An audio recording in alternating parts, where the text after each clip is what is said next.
தன்னம்பிக்கையோடு நிற்கிறதாங்க உறுதியான பலம். நல்லா கேளுங்க. நிலைப்புத்தன்மை அப்படின்னா ஒரு இடத்துல நிற்கிறது இல்லைங்க. புயல் வந்தாலும் ஆடாமல் அசையாமல் குறிக்கோள் மாறாமல் நிற்கிறது தான். சரி, நிலைப்புத்தன்மைனா என்ன? இன்றைக்கி ஒரு ஒரு ஆசை, நாளைக்கு ஒரு ஆசை இல்லை. ஒரு முடிவு எடுத்தால் அதில் உறுதியாக நிற்கிறது. கஷ்டம் வந்தாலும் சரி, புகழ் வந்தாலும் மனசு மாறாமல் இருக்கிறது. இந்த நிலைப்புத்தன்மையாக இருந்தீங்கன்னா என்ன பலன்கள் தெரியுமா? ஃபஸ்ட்டு நம்பிக்கை கிடைக்கும்.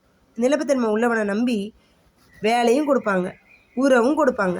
இவன் மாற மாட்டான்னு பேர் வரும். உண்மைக்கு பார்த்துருக்கீங்களா? உங்களுக்கு அந்த பேர் இருக்கா?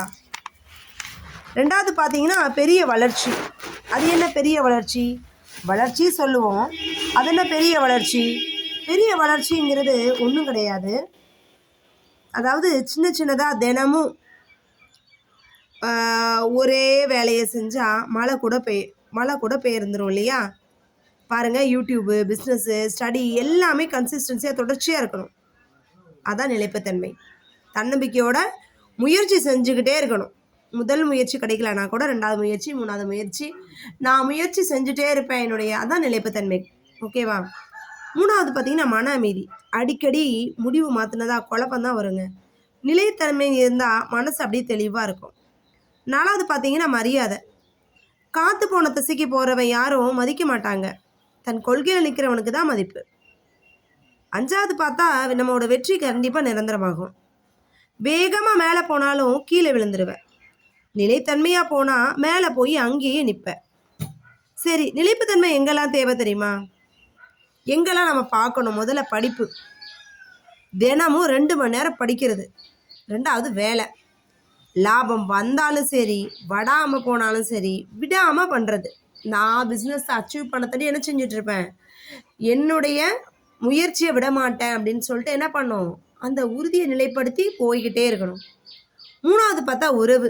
சண்டை வந்தாலும் விட்டு போகாமல் இருக்கிறது. நாலாவது ஆரோக்கியம். ஜிம்மு, டயட்டு இதெல்லாம் தொடர்ந்து பண்ணுறதுக்கு பேர் தான் ஆரோக்கியம். அஞ்சாவது குணம். நல்லவனாக இருக்கேன்னு ஒரே மாதிரி இருக்கிறது. சரிங்களா? இன்னைக்கு நிலைப்புத்தன்மைக்கு என்ன இருக்குன்னு பார்க்கலாமா? நல்லா கவனிங்க. சொட்டு நீர் கல்லையும் அப்படியே தொலைக்கும். அதுதான் நிலைத்தன்மை. உண்மைதானே? வேகம் இல்லாமல் போனாலும் பரவாயில்ல, நிற்காமல் போ. தினமும் சின்ன அடி வச்சு ஒரு நாள் பெரிய தூரமாக போயிடுவேன். நிலைப்புத்தன்மை இல்லாத திறமை வெறும் காட்சி பொருள் தான். அதாவது நிலைப்புத்தன்மை இல்லாதவன், தன்னம்பிக்கை இல்லாதவன் என்ன பண்ண மாட்டான்? ஆரம்பித்ததை அப்படியே விட்டுருவான். ஆனால் இந்த நிலைத்தன்மை உள்ளவன் என்ன பண்ணுவான்? முடிச்சதை கொண்டாடிட்டே இருப்பாங்க. 100 நாள் 1% முன்னேறினாலும் 100வது நாள் நீ வேற ஆள். சரியா? உங்ககிட்ட எல்லா வழியிலும் என்ன இருக்கணும்? கண்டிப்பாகவே கன்சிஸ்டன்சி இருக்கணும்.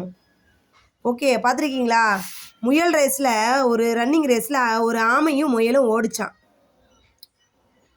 யார் வேகமாக ஓடினா? பொறுமையாக இருந்த ஆமையா, முயலா? சரியா?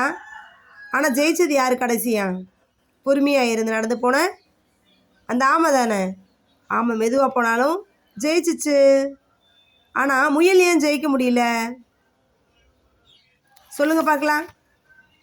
என்ன கருத்து யோசிச்சிங்களா இல்லையா?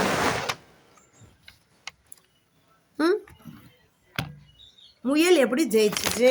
ஆமாம், ஜெயிச்சுதான். முயல் ஜெயிச்சிச்சு அந்த கதையில். 2 பேருக்கு ரேஸ் வச்சாங்களா? ரேஸ் வைக்கும்போது என்ன ஆச்சுன்னு நல்லா கவனிங்க. முயல் வேகமாக ஓடிச்சு, ஆனால் தூங்கிருச்சு. ஆமாம் மெதுவாக போனாலும் நிற்கலை, அதனால ஜெயிச்சிருச்சு. அதுதான் நிலைத்தன்மையோட பவர். உங்ககிட்ட என்ன பவர் இருக்கா? அது என்ன பவர்னு கமெண்ட்டில் போடுங்க மறக்காமல்.